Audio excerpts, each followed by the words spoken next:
Welcome back, everybody, to another episode of Back to the Dugout on the Bleacher Brothers Sports Network. I'm your host, Toby Schulman, as always. We got a Labor Day special for you guys today. Happy Labor Day to everybody who celebrates. We got a good episode planned, as always, recapping the weekend in baseball, talking about September call-ups. It should be a good time. Got a lot of notable stuff to talk about, not only in the major leagues, but also in the minor leagues. So it should be a good show. We'll see how long it takes us here to the end of this 3 o'clock hour. But real quick, just getting into the weekend recap here. We're going to start off with the AL East like we seem to always do on the show. But it's still a dogfight in the AL East right now. I mean, it seems like it's always been kind of like this the entire season, the Orioles and the Yankees being half a game back or 1.5 games back of each other. But now it's starting to really heat up. And it seems like no matter what's happening right now, the Yankees just maintain that half a game lead over the Orioles in the division.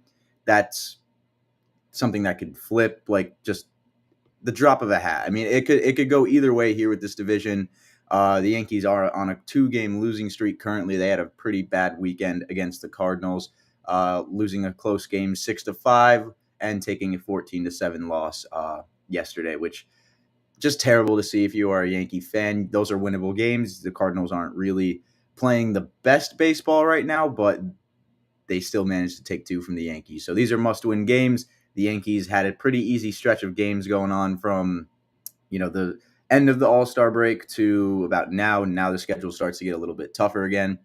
They've got a series against the Rangers here that will start today at 8:05 p.m., But it's the Orioles, man. The Orioles are right on their tail, as always. They're half a game back of the division lead, and they are in striking distance, and it is getting scary for Yankee fans, I think, because Jason Dominguez isn't called up yet. Whether or not the Yankees are manipulating the service time, I think that's pretty clear at this point. They want him to remain rookie eligible. I don't necessarily hate that, but that's willingly keeping a player that's an impact bat down in AAA. I don't think that's a smart decision overall for the success of the team in the near future. I'd personally like to see that change. I'd like to see Dominguez get called up within the next couple of days. Maybe talk about that a little bit more as we get down to the September call-ups, but that was just something that I know struck a lot of Yankee fans by surprise to not see Dominguez being like the first name called up in the Yankee organization for the September call-up period, especially when he got called up for the Little League game. That just really doesn't make much sense to me. I feel like if he would have had a better game there, he would be on this team by now. But, we'll just have to see when the real date of Dominguez getting called up is. That could be, today. That could be tomorrow. It could be any day now. I hope it's any day now because that's a player that deserves to be in the majors, that deserves to get more reps, and really should be helping his team win. That's just bottom line. But getting back to the Orioles, they went out to Colorado this weekend. Really fun time for Jackson Holliday and the whole Holliday family. As I'm sure a lot of baseball fans know, Matt Holliday spent a lot of time in Colorado, and that's primarily where Jackson Holliday grew up and started to fall in love with the game of baseball, I assume. While he's obviously a Stillwater, Oklahoma kid, it's still really fun to see Holliday come back into a park where he grew up at and excel. He played great this weekend, and so did the Orioles, taking a 5-3 win in the series opener and then a 6-1 win on Sunday, and that takes them to a 2-1 series win over the Colorado Rockies. They got a series over the Chicago White Sox, but I want to just show a clip of Jackson Holliday from Coors Field because he broke open the game with a RBI triple or multiple RBI triple. There's a big hit in the game, but just a great moment for the entire Holliday family and Jackson and the entire Orioles organization. Georgia this year. Holliday drills one to right field, out toward the scoreboard and off of it. Kicks away from the glove of Cave. Jackson's not going to stop at second. On his way to third as he drives in the Orioles' 4th run. Jackson Holliday back at Coors Field with a ringing ribby off the wall. Matt loves it. Jackson loves it, and the Oriole faithful in Denver applauding the younger Holliday big leaguer. Georgia this year. So a big hit from Jackson Holliday there in his return to Coors. Really cool to see, like I already said. But the fact that Matt Holliday threw out the first pitch to kind of welcome him back to Denver, that was really cool as well. Just a great moment, something that's bigger than baseball. Reminds you that, for some people it is more than just a game. And other Orioles news, the starting pitching help has not been there really. I think that's really just still the gaping hole in this organization right now. And Zach Eflin coming back from the IL was a huge boost for them, striking out 9 in his return. That's going to be a really huge piece for them down the stretch, an arm that's really solid. We've talked about Eflin when recapping the trade deadline, and we'll look back on the trade deadline, by the end of the postseason. We'll talk about who the real winners and losers were. And Eflin's one of those big names that we are going to talk about, and we are going to have to recap. So I'm excited to see how Zach Eflin does for the Baltimore Orioles after coming back. He looks good right now. I just hope that stays the same way for them because they could really use it. That Trevor Rogers move really did nothing for him. And Zach Eflin really just has to come in and now pick up a little bit more than I think he thought he had to. And maybe they can get Kyle Bradish back too. I have no idea what the timeline's looking like on that. I think it would be around like mid to late September that he could get back.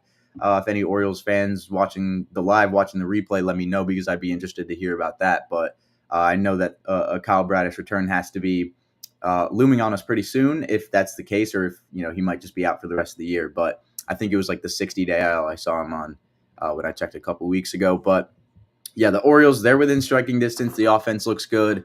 They made some moves. We'll talk about it later on in the September call-ups part of the show. But I'm really worried about the Orioles making a move on the New York Yankees here, especially with the series against the White Sox coming up for them, because I think that's going to be a free series there.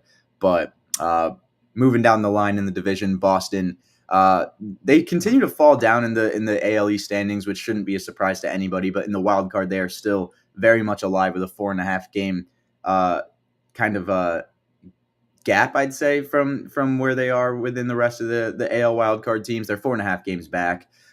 They are still well within striking distance there. It's going to take a lot, but I think this Red Sox team could put together something really cool. And their pitchers are playing pretty well lately. So we'll talk about that as well later on in the weekend recap part. But it's going to be a fun finish for the Red Sox, and hopefully they could bring up some of their big 3 prospects in AAA right now. We talked about them: Marcelo Mayer, Kyle Teal, and Roman Anthony. Maybe we'll see Marcelo Mayer get a call up if they start pushing heavier towards the wild card. That'll be pretty fun to see. But I'm excited for what the Red Sox got for the rest of the season. It should be fun. They've got some fun matchups coming up, and they're only 4.5 games out of the wild card, so it's pretty fun time to be a Red Sox fan. I think you actually have some hope now. You're not just kind of in Red Sox purgatory there, where you're not signing everybody, traded everybody away. It's got to be a better time to be a Red Sox fan, especially like in the near recent past, where we've seen their pitchers start to do a lot better. Like I said, we'll talk about guys like Brian Bayo, who performed really, really well this week later on in the episode. But it's looking good for Red Sox fans. I thought that after the deadline, they should kind of just stay put and see what they could do. And I think that's exactly what they kind of managed to do here. Really, really solid season overall from them based on the expectations I had coming in.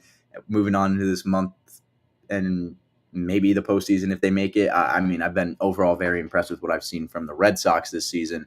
But that's really all the news out of the AL East. I mean, the Rays and the Blue Jays don't really have much news to talk about, really. But yeah, that's pretty much all I got from the AL East. Moving down to the Central, which has been a much more fun division to watch recently, and kind of just through the last couple of months, because that's a real division race there. The Cleveland Guardians, they widened the gap for the AL Central, though, in this past weekend. They took a 3.5 game lead, and they have a series against the Royals coming up, which I'm going to talk about here later in the show as well. But, they were scaring me for a little bit there this week. The Royals actually took that lead in the division, tied them for first place, and had the shot to take the series or the series sweep and take a whole solo lead over the division, and they kind of went on a skid. So the Guardians, they're looking all right now. I think they can take a little bit of a deep breath here and remember that, okay, we've got a really solid lineup here. Again, if the pitchers can just get us to Emmanuel Clase, I think we'll be in a really solid position. And 3.5 game lead over the division. Take a deep breath, Guardians fans, because at least for a week, I'd say you have a solid shot at just maintaining this division lead by a solid few games. Moving down the line in the division, despite the Twins putting Manuel Margot to the IL, they took a series win over the Toronto Blue Jays, and they're now tied with Kansas City for second in the AL Central. And in the wild card as well, they are right on that line. The Royals, they've been surprisingly really struggling lately. 5 straight losses dating back to that final game against Cleveland. And to think about how big that game against Cleveland was, to think now that they really just went on this bad skid. I wonder if that game against Cleveland really had that much of an impact on the mentality of the Royals. Like they thought like, oh, we worked that hard just to get to that spot to possibly take a lead in the division, and it got ripped away from us. And now we took a little bit of a skid and are right back kind of where we started. I really wonder what's going through the heads of the Royals, because they were in a really solid position, I thought, and now they kind of got their backs up against the wall here. I don't think they're particularly threatened by anybody in the AL in terms of the wild card. I think that they're still way better of a team than any of those teams, but it is getting interesting. They're making it very, very interesting. I said, I don't remember if it was the last episode or the one before, but we were looking at the Royals schedule, and I said if they struggle at all, I mean, they could sink themselves out of the postseason. We're starting to see a little struggle here, so hopefully they could get back on track, and they got a series against the Guardians where they really need to come out and win games. So I imagine that's the mentality going through the clubhouse today. But yeah, just getting swept by Houston this weekend was not good. Taking that final loss to the Guardians was not good at all. And hopefully just for Kansas City's sake, they can get it back together. They can have guys like Bobby Witt Jr. start to lead them back to possibly making a push for that division title. If not, they're maintaining that wild card spot. They are right there on the line, but like I said, I don't think that there is a team like the Mariners or the Red Sox really threatening to overtake their spot right now. But those teams could, and in the coming month we'll see. Like the struggles just can't be long here for Kansas City. That's pretty much bottom line. And Detroit, while they're not in contention for the postseason, I mean, they've been playing really, really well lately. I love watching Detroit Tiger baseball right now. 8 of their last 10 games have resulted in wins for them. They took a series W over Boston this weekend. So Tariq Skubal and the Tigers, they continue to put together wins, and I think that's really cool. I mean, this is sort of like a Cubs situation to me, where a team where I think they're going to be very competitive in the next few years. I think that this is kind of something that we're starting to see like a new start of the Detroit Tigers right now. Hopefully this carries over into the regular season next year. But I really like what I'm seeing out of some of these Detroit hitters and a lot of these Detroit pitchers. Tariq Skubal, I mean, we'll talk about him later, but my God, he's just been so dominant this season. It's incredible to watch. Arguably, I mean, it's hard to argue this, but he's got to be the best pitcher in baseball. There is a pitcher in Pittsburgh that is arguing that every single time he steps on the mound, though. But he's been absolutely unreal. He's helped this Tigers team so far just go so much further than they probably would have if they didn't have him. It's really cool to see. And now we get to talk about the White Sox again, because it seems like it's such a common theme here. They set a franchise record for 107 losses, and yeah, they're 47 and a half games back. I can't even get that number out right because of how just wide that gap is. It's pretty tough to actually fathom that 47 and a half games back from first place is the Chicago White Sox, but that's where we are in September. They were like 20 games back in May, but they've got series ahead facing Boston, Baltimore, Cleveland, San Diego, and Detroit, so it's not getting any easier for them. They could very well lose like 130 games. So if you're watching the White Sox and you're tailing the team that's playing them, you might root for a new record set of losses in the recent future, or in the recent years. But yeah, this White Sox team, man, they are really bad. But one thing that is not really bad about him is Garrett Crochet, and he did something really special this weekend. He managed to strike out 7 batters in a row to open up his start. He only went 4 innings, but he struck out 8 in those 4 innings. And Garrett Crochet is on that innings limit, so I'm not really surprised about that. Let's take a look at that just incredible start where he struck out 7 in a row to open up his outing. Here's Garrett Crochet. He can get anybody out in the game. He got there at 99. 2 strikeouts to start the ball game for Crochet. 1-2 pitch. Got him swinging. Garrett Crochet. 3 up, 3 down. But he has not faced a guy like Garrett Crochet. Yes, sir. What a start for Crochet. 6 strikeouts. 3-2. 7 strikeouts to start the ball game for Crochet. Nasty sweeper sending Alonso down to a knee. 8th strikeout Grady comes out, 57 pitches. He points to the bullpen, and Garrett will leave this. So incredible start there from Garrett Crochet. That's just unbelievable to watch 7 straight Ks. Some nasty stuff from the left-hander as per usual. We'll see where he lands in the offseason, but I mean, if you're a Chicago fan, enjoy watching Garrett Crochet while you still can. Ties the AL record there, 7 straight strikeouts to open the game.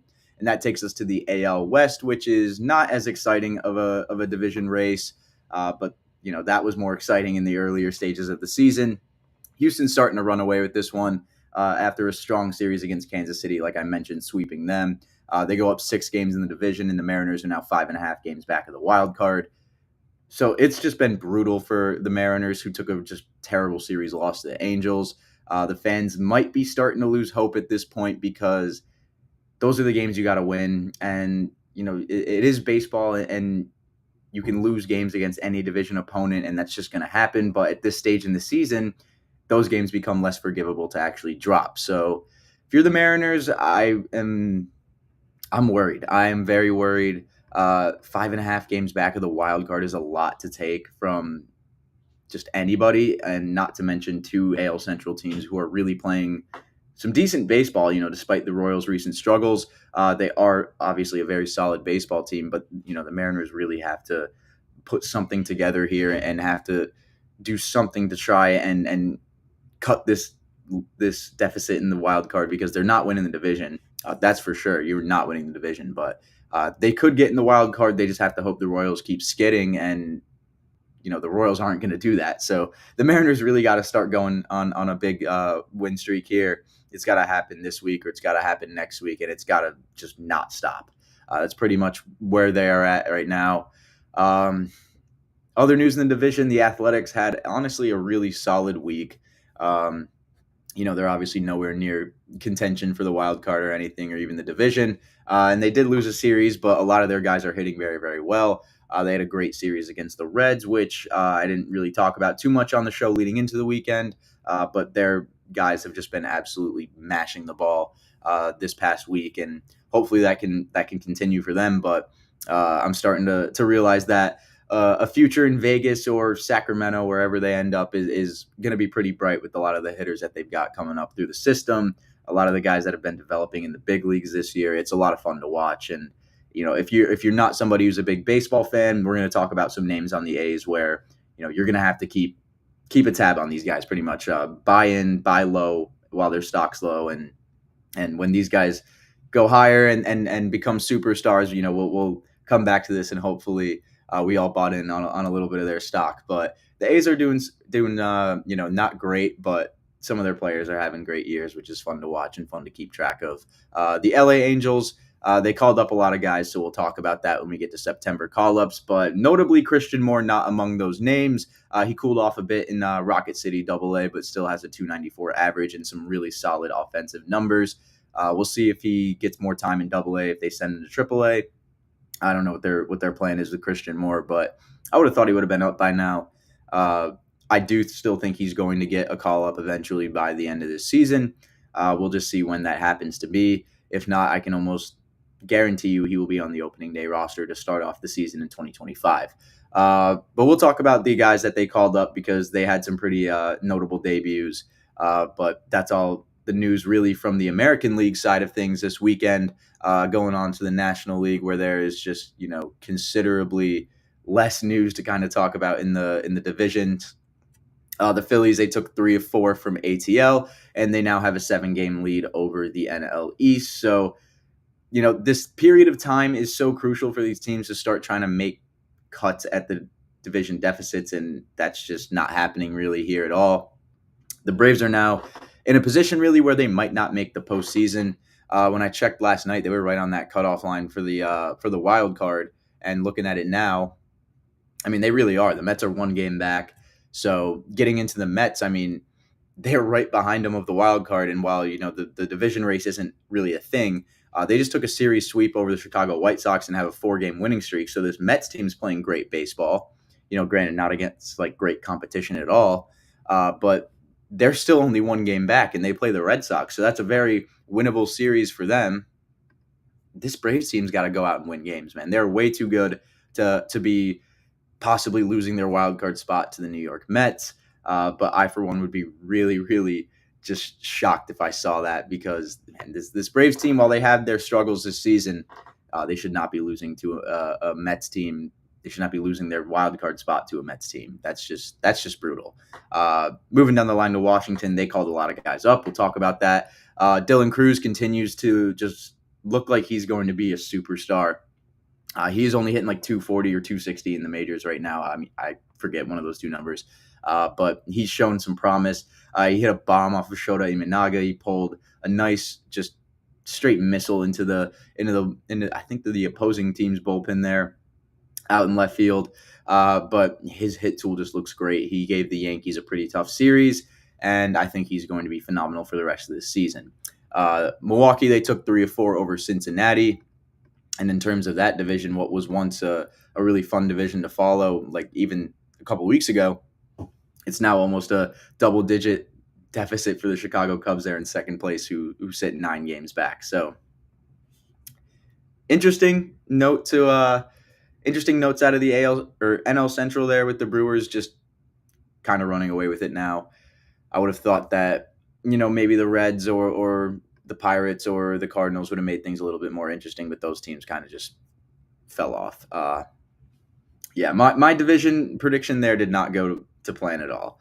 But yeah, moving on to the NL West, the LA Dodgers won 4 straight, and they hold a 5-game lead over the NL West. I mean, this is always going to be just a gauntlet series like the AL East to try and go out and get. The Dodgers are obviously just on a whole nother planet than every other team, lineup wise, front office wise. They just operate on a completely different planet. But they're just playing great baseball right now. And when they play division opponents, they capitalize on the opportunities. The D-backs and Padres, they all had just up and down weeks. So this strong week from the Dodgers was huge for them. A 5-game lead over the NL West at this point in the year is huge. I think they can kind of exhale now and be like, all right, well, we'll win this division now. 3-game lead was a little bit of a we don't know if we'll really get this thing and be able to outlast kind of these teams that are surging like the D-backs and the Padres. But the Dodgers, they've maintained that division lead and they look really, really solid. So that's all the news from the American League and National League across the entire league for the weekend in baseball. And another thing I wanted to do to kind of recap the week as a whole, and kind of just start something new that we could kind of implement to the Monday episode, are the top 5 hitters and pitchers of the week. I think that this would just be a really just cool segment to do before we get into the break. Something to just kind of reflect on pitchers who have really impacted their teams, hitters who have really impacted their teams, in just on just a week to week basis. Because in all honesty, it's getting to be such an important point of the season where I feel like guys need to be highlighted and they need to be at least given some type of praise, because a lot of these guys, honestly, on this list probably wouldn't ever get praise otherwise. But starting off with the pitchers list, the 5 spot here comes from Brian Bayo, who I touched on a little bit earlier in the divisional recap. But he had a start this week where he went for an 8 innings pitch shutout. Boston, man, they need him to start just stepping up like this a little bit more. 9 strikeouts in the start against Toronto. So yeah, he looked great there. That's kind of the start that I think Boston fans have wanted from him his entire career, and he really looked great that start. So hopefully he can turn a page for the rest of the season, start looking dominant, and then he can turn another page going into the 2025 regular season. But great start there from Brian Bayo, and he rightfully gets that 5th spot there. Spencer Schwellenbach comes in at number 4 from the Atlanta Braves, despite their, bad week. I can't think of another way to describe it. Just bad week. Schwellenbach pitched 10.1 innings in 2 starts this week. 2 pretty solid starts, 2 earned runs across those 2 starts with 4 walks and 10 strikeouts, 0 home runs given up. And I personally really like that number. Schwellenbach's a guy who, if he could limit the home runs, he's going to be really, really good in the big leagues. And that's a really good sign to see there, even if he's not going 6-7 innings each start. He got the W against Minnesota and kept Atlanta in it for the first half of the game in the second start that he had where they ended up losing. But, he's helping. He's impacting them for sure. And with a hurt Atlanta Braves team, I mean, having a guy like Schwellenbach come up and play solid baseball and get solid outings is pretty damn good. So he comes in at the at the 4 spot there, and then at the 3 spot we have got Tariq Skubal. Rightfully deserves this one. The best pitcher in baseball right now, has just been absolutely dominant since the All-Star break. But he had a big start against Boston this week where he went 8 innings pitched of 1 earned run ball with 8 strikeouts. Just so big for Skubal to be taking these games from teams hunting for a wild card spot. I feel like it just puts such an incredible emphasis on this just Cy Young campaign that he's began to kind of put together here this entire season. It's been such an incredible year. He almost certainly will walk away with that AL Cy Young, and doing that while taking games from teams that are trying to make a postseason push has got to feel pretty good for him. So coming in at the 3 spot there, I feel like any other week he'd take the 1. But these two guys really had a great week. Number 2 from the New York Mets, Sean Manaea. He's been better lately. Like, I remember watching him against the Yankees, man. That was just a brutal game for a Yankee fan to watch because Manaea actually looked really damn solid against the Yankees. And this week he looked really, really good as well. 2 crucial starts versus Arizona, and then another one versus the Chicago White Sox where he really needed to put together a good outing there to get them just in a solid position in the wild card standings. 13.2 innings pitched, 6 hits, 3 runs, 2 home runs given up, 2 walks on 16 strikeouts. Yeah, he pitched lights out. Besides those 2 home runs, I mean, I got no complaints from Sean Manaea. He looks great this week, and if the Mets are going to make a wild card push, he's going to have to look good even past this week. So great week for him, and staying in the NL East for the number 1 spot, we've got Aaron Nola, who I feel like just gets no love anymore out of the Philly rotation just because he's not on the Zach Wheeler level anymore. 2 really solid starts this week against Houston and Atlanta. 2 earned runs across those starts with 2 walks, 8 hits, 15 strikeouts, only 1 home run given up in 13 innings pitched. 2 great starts from Nola, and right when Philly could have really used it. So I think that's great for him. Great overall pitching list, I think. A couple guys that we don't normally talk about, and some guys that we're starting to see break out a little bit more, in Brian Bale and Spencer Schwellenbach. So that's really nice. And then obviously Tariq Skubal doing things. It's pretty fun here with the pitchers that we've been able to kind of just reflect on this week. Not always the names that you see every single week, like Paul Skeens, Chris Sale, and all those guys. So pretty interesting thing to note there. We'll move on to the hitters once we get into the second half of the show here. But I think we're going to take a quick break. Like I said, we'll get into the top 5 hitters of the week. And then after that, we'll talk about the September call-ups. And that should take us to the end of the episode. So I'm going to take a quick couple-minute break here. Just reset a little bit before we get into talking about the top 5 hitters of the week. But we will be right back here on the Bleacher Brothers Sports Network.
We're back here for the bottom half of the hour on the Bleacher Brothers Sports Network. Welcome back, everyone, to another episode of Back to the Dugout. I'm your host, Toby Schulman. As always, we're back in the bottom half to talk about the top 5 hitters of the week. We talked about the top 5 pitchers, highlighted Brian Bayo, Spencer Schwellenbach, Tariq Skubal, Sean Manaea, and Aaron Nola. Now we got to highlight the hitters. So for the hitters, I thought it was a little easier to actually pull up their statistics from the past 7 days because MLB.com does such a good job of putting those stats in there. So let me load those up for you guys. But these are the top 5 hitters we're going to be talking about today. Like I mentioned before, Oakland A's got a couple names there, a couple veterans on that list as well. But we're going to start it off with Oakland A's designated hitter, Brent Rooker. He's been on an absolute tear this week. 6 games, 25 at-bats. 400 batting average, 483 on base, and an 800 slug for a 1283 OPS. 10 hits, not 10 home runs. He hit 3 home runs, but 6 runs scored, 3 home runs, 5 RBIs on those 10 hits.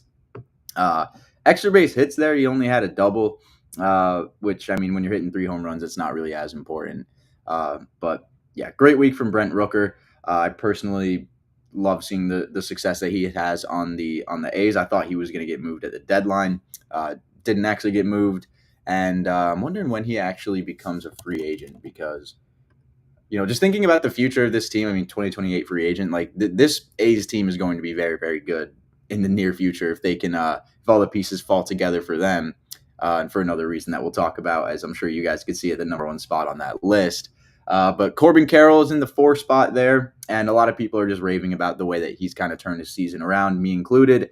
Plug in the article I wrote again a couple weeks ago, just kind of talking about the adjustments he's made at the plate. I've seen other articles talking about the swing changes he made, changes to his overall just approach to contact at the plate. And it seems to pay dividends at this point right now. The last 7 days, 391 average, 423 on base, and a slug over 1,000. 1510 OPS for him. I mean, this is the Corbin Carroll that fans know and remembered from last year in that NL Rookie of the Year campaign. And that's the Corbin Carroll that I think we just need to see on a more consistent basis. 5 home runs in those last 7 games, 11 RBIs, 9 hits, 8 runs scored in those 6 games.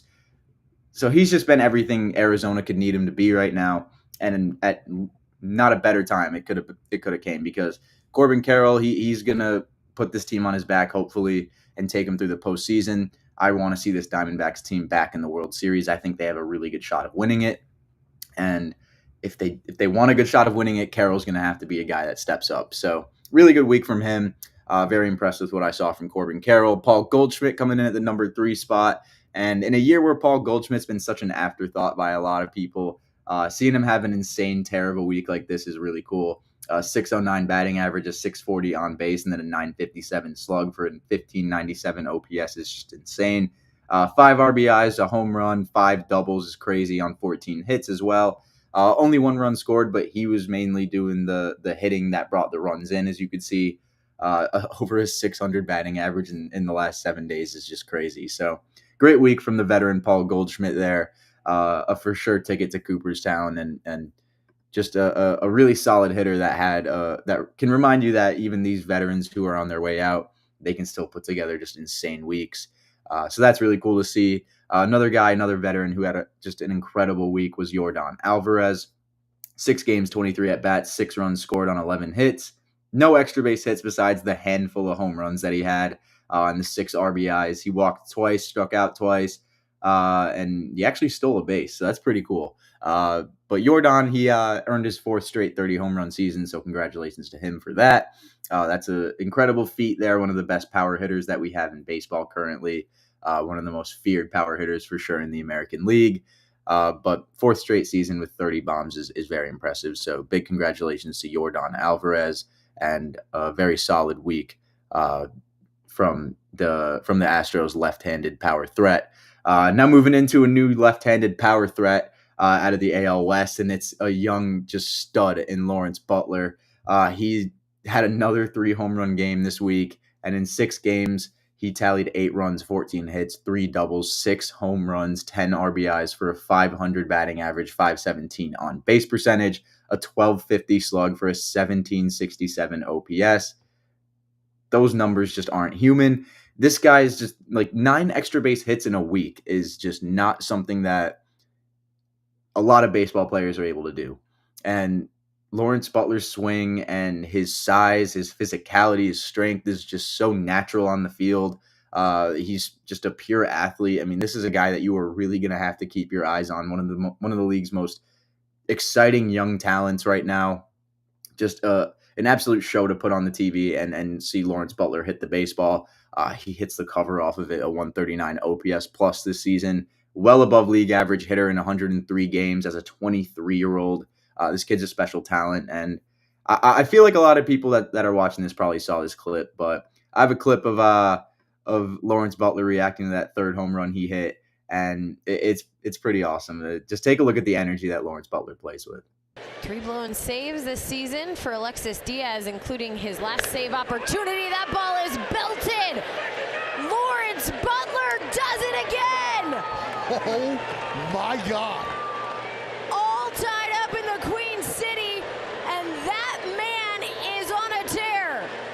An absolute beast unleashed. And right now the A's have gone just as far as Lawrence Butler has taken them today. 3 blown. So you see just the energy and the passion Butler's playing with. That reaction at home plate was just incredibly funny to see. It seemed like he surprised himself there with just how hard he hits the baseball. That ball had to be looking like a beach ball coming at him that day. But you could see him keeping the A's in games there, just doing amazing things at the plate. And shout out the A's announcer, because I didn't think that call was very bad at all. I know a lot of people will take any opportunity to hate on the Oakland A's announcer, but honestly, a decent job there on that Butler home run. But those are the top 5 hitters and pitchers of the week. I thought that was a little fun way we could bridge into the September call-up segment of the show. But now that's exactly where we're going. September is obviously a big moment for a lot of prospects that are looking to make a push to the major leagues. A lot of teams have plans for guys to either come up and make an impact in the postseason that year, or to just have guys come up and see the major league reps in a month where it may not really matter the outcome of the wins or losses too much. We more or less just want to get you used to the major league level. That's what we're starting to see from a lot of different teams here. And as well in September, you will have minor leaguers getting promoted within to kind of fill holes as to where other guys maybe would have been moved in the system, or just to kind of keep your progression going. To get more at bats at a higher level before the season ends could be beneficial, just to ease your to ease your bat into there, I guess, to just get your feet wet. Many teams consider that just another beneficiary of the September call up. So let's talk about who has gotten called up to the major leagues. And the first one I wanted to talk about was Angels calling up their top prospect, their top pitching prospect, that is, too, in Caden Dana. Warwick, New York native. This guy is just a stud on the mound. He's got such a solid frame and such good mechanics.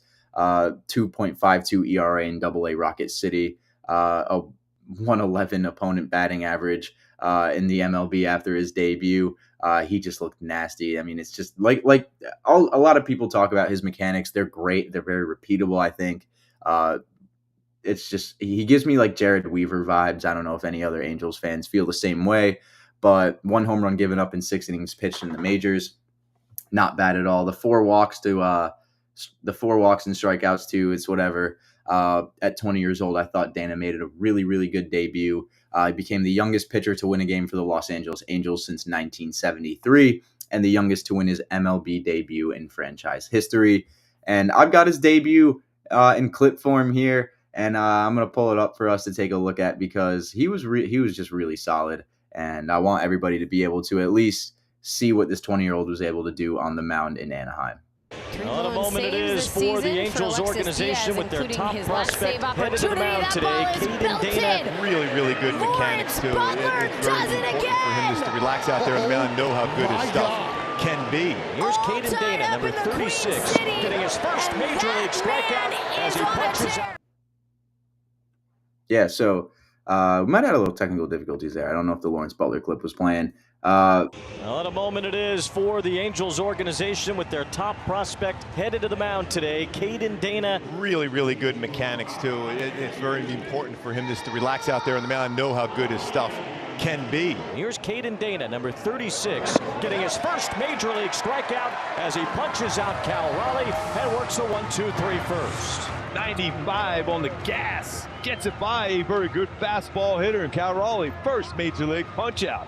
Swing and a miss, strike 3. Second strikeout for Caden Dana. We've seen a pitch called a cutter a couple of times here today, and that was one to strike out Raleigh. Swing and a miss, strike 3. Dana on point in the 5th. Raleigh not running. And that's in there, strike 3 call. Got a break on that one. Little backdoor cutter, backup cutter. Strikeout number 4 for Caden Dana. He lifts this one to right center field. Moving after it is Adele. He's there. He makes the catch. What a job. 6 solid innings in a major league debut to remember for Caden Dana. Yeah, so there you go. You can see how just solid he looked. He looked very poised on the mound there. Again, sorry if the Lawrence Butler clip was coming up over the audio of that one again, but just a great debut from Caden Dana there. Other Angels news, they called up another pitching prospect in Samuel Aldegari. An Italian-born prospect came over from the Philadelphia organization after a little bit of a breakout in the farm in that Carlos Estevez deal. And he's now listed as the 8th prospect in the Angels system. He's got a well-balanced 4-pitch mix from the left side, 3.6 ERA after his debut with a loss, but 5 innings pitched. Not a bad debut overall. And became the first Italian-born pitcher to debut, which is pretty cool as well. So I've got that clip here, and I'm gonna pull that one up for us just because I think it is a really cool moment in baseball history. Because I mean, the game in Italy is growing a lot, and I think this only helps that cause. Well, Samuel Aldegari comes from Verona, Italy. It's the town where Romeo and Juliet was set, but his love story is with the game of baseball. He is the first ever Italian-born and raised pitcher to appear in a major league game. And that's in there for strike 3. Well, make no mistake, it might be a 5-run first inning, but a win for Italian baseball. Well, Samuel Aldegari comes from... So you hear that right, the win for Italian baseball. I mean, the game's starting to grow over there a lot. I mean, if you watch the Little League World Series, you see that Europe-Africa team is kind of just consistently Italy. I don't know if that's the case much anymore. I remember that being the case a lot recently. But you see Italy in the World Baseball Classic as well. The game is really starting to grow over there. So awesome to see from Aldegari. I'm sure we'll see him in an Italian uniform for the World Baseball Classic coming up in a couple of years. But congratulations to him nonetheless for getting the call up and making a solid debut. Nationals, they called up Dusty Baker's son, Darren Baker. And if you remember that clip of Darren running out in front of home plate at what was that? I don't know if it was called if the Giants Stadium was called the same thing that it was then. But yeah, he ran out in front of the home plate in the Giants Stadium, got kind of scooped up by a Giants player there, and now that kid's in the major leagues. He got a hit in front of his dad in the only MLB plate appearance he has so far. I do have that clip, so I actually am going to throw that up. But it's just a great moment for a dad who's done so much for the game of baseball and his son who is now starting to pay it forward. So take a look at this plate appearance that Darren Baker had. Darren Baker with his dad here, about to get his first big league plate appearance. And another chapter in the Baker family baseball history right here. Yeah, how about that? First pitch in the big leagues. Well, if you're a Nats fan, it's as good as you can feel when it's 14-1. Well done, Darren Baker. Way to go, DB. 1,981 hits his dad has. Let's make that 1982 for the Baker family. Darren. It's a really great moment there. Just a couple great moments family-wise this weekend. You know, you got the holidays and the Bakers and enjoying the next generation coming up and starting to see a little bit of success in the MLB. So hopefully Baker can find more of a role with the Nationals because he's got a really sweet swing from that left side. Really good contact there, driving that ball up the middle. But the Orioles, you knew they were going to be in some news for the September call-ups. They recall their top prospect, Kobe Mayo, who took that top prospect spot after Jackson Holliday graduated from farm status. Current Orioles top prospect hitting 293, 369, and 574 with a 943 OPS in AAA Norfolk. He's hitting nearly 100 in 8 games at the major league level. So hopefully he can break out a little bit for the rest of this regular season and have a bit of a role going into the postseason as well. The only other notable September call-up to the big leagues that I had was White Sox calling up their 5th-ranked prospect, Jairo Iriarte. A pitching prospect has a 3.71 ERA in Double-A. I mean, yeah, it's their 5th-ranked prospect, so I felt like it was something that I felt like was notable enough to mention on the show. But in all honesty, any other prospect I just mentioned before is probably a bigger deal. Maybe not Darren Baker, but still, obviously, the storyline there is more of a entertaining one than a White Sox pitching prospect right now. So moving down the line here into the farm system now, we're moving out of the major leagues. Like I said, teams, they try to move some guys up at the end of the season to try and get them acclimated to a new level moving into another season to kind of keep this development going. We talk about prospects' estimated time of arrivals to the big leagues all the time. And now this is kind of the point in the season where you got to start thinking about that ETA. How do we keep this guy on the ETA? Well, promotions in September within the system is just how you do that. And the Nationals, they are doing that, as you could probably imagine. They're doing that and a lot. I mean, we saw all the guys that they called up not only to the major leagues, but they are really trying to bring in this new young core to Washington as soon as possible. And another piece to that's Robert Hassel III. Robert Hassel III, an outfielder, has been promoted from Double-A to the Rochester Red Wings in Triple-A. Currently the Nationals' 13th best prospect. He's part of that Juan Soto blockbuster back in 2022. For a while, he struggled in the minor leagues, but he's starting to find his swing a little bit more, it seems like. He's adjusted to Double-A really well. He's hitting 271 with a 357 on base percentage in 60 games at the Double-A level. And it kind of started to even out again. He started to slump a little bit more this past month, but hopefully a change of scenery out in Rochester and a promotion can help him out a little bit, help get that bat and the confidence back. I think he'll do really, really well in AAA, and I think a big league call-up for Robert Hassel is coming sooner than Nationals fans may think, which is pretty nice because I didn't know, a couple months ago we would be really saying that, but he actually put together a really solid season in Double-A. So congrats to Hassel on getting that AAA promotion. That's a big one, and we'll see him up in Washington pretty soon. Now, the Orioles, while they called up Kobe Mayo, they did a few internal promotions that I was a bit confused on. I mean, I won't say I'm confused about it. They promoted 3 college bats from low A to the high A Aberdeen Ironbirds level, and these guys were all kind of hitting below average, but not very large sample sizes in low A. Like I said, these were all college bats, so I think having them in high A is actually a pretty decent idea, especially for the end of the season. And these were ACC products: Ethan Anderson, Griff O'Farrell, and Vance Honeycutt. We'll talk about Anderson first. Like Hassel Anderson, he's the 13th ranked prospect in the Orioles system. He looked good in low A. He hit 268. Great college bat. I mean, this is just like somebody that I think should really be in high A, just adjusting. I think the same for all these guys, but the stats in low A worried me a little bit. Griff O'Farrell, another Virginia Cavalier alum. I like that him and Ethan are kind of moving up the system with each other. I think that'll honestly pay dividends in the major leagues once the two end up getting there. But O'Farrell, the 7th ranked prospect in the Orioles system, he's in a similar boat. He's slightly struggled. He's hitting in like a little over 230 in low A. But again, he was so good in college that this is not a guy where you really just keep him down in low A. He's just somebody who could benefit from reps in high A. And I think those 2 Virginia alum, you should keep them together and try to keep them developing at the same pace. And the last guy I mentioned there, Vance Honeycutt, the most notable name out of those 3 out of UNC, one of the biggest names in the College World Series this year, one of the most electric names in the MLB draft. He's struggled a bit. Like, he's showing no power right now. He's not putting up great numbers in low A, but again, these guys will all probably get it together in high A. I think this month will be really just serious for them to get it together and start to put together a good stretch of at-bats. That was really the only questionable call-up to me, was because of his power. I thought that would at least show a little bit, but not really. But a lot of these guys in the draft class have honestly struggled.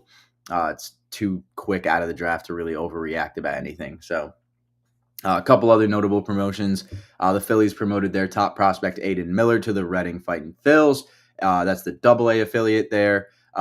Phillies top prospect moving up after just showing so much power in Jersey Shore High A. He hit 258 with a 797 OPS. He's somebody who just needs to be at least at the AA level right now. His power is too good to keep him down there. 3 home runs the last 10 games, 6 home runs on the year with 6 triples and 12 doubles. The potential's there. The ceiling is there for sure. Now moving on. Final prospect here to talk about, the Rangers' number 3 prospect, Alejandro Rosario, gets promoted to the Frisco Rough Riders. Their AA affiliate there. 2.40 ERA in high A for the Rangers' number 3 overall prospect. So solid numbers from there. Certainly earned a Rough Riders call up, and we'll be watching Kumar Rocker for the rest of the season as well. So that's it for September call ups.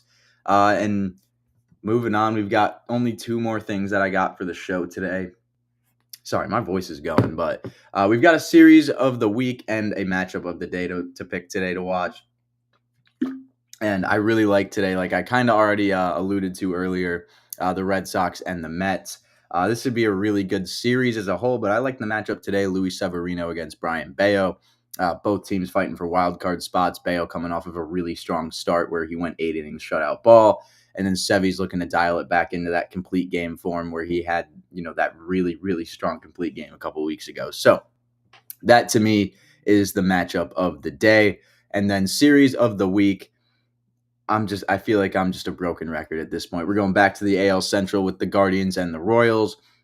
3.5 game division lead. I mean, this could be very different by the end of the series. So I think this is a must watch. I think that you're going to see me picking these series a lot, especially when we get towards the end of the season here, because these series are simply going to mean more than probably any other series that is getting played. So, go tune into the Guardians and Royals series this weekend. It should be a great one. We got Michael Wacha, Brady Singer, and Seth Lugo back on the bump for the Kansas City Royals, and then Gavin Williams, Tanner Bybee, and Ben Lively on the mound for the Guardians. So decent pitching matchups there for Kansas City at least. Royals have lost 5 straight, and they could really see their season slip away here. So they need to just continue to play some good baseball like they did a couple weeks ago and stop the skid that they are on now. And the Guards, they've won 3 of their last 4, and ideally they just need to take one to kind of be like, all right, we're fine. That's it. Just take one. They take one, they'll pretty much be 2.5 games up of the division probably.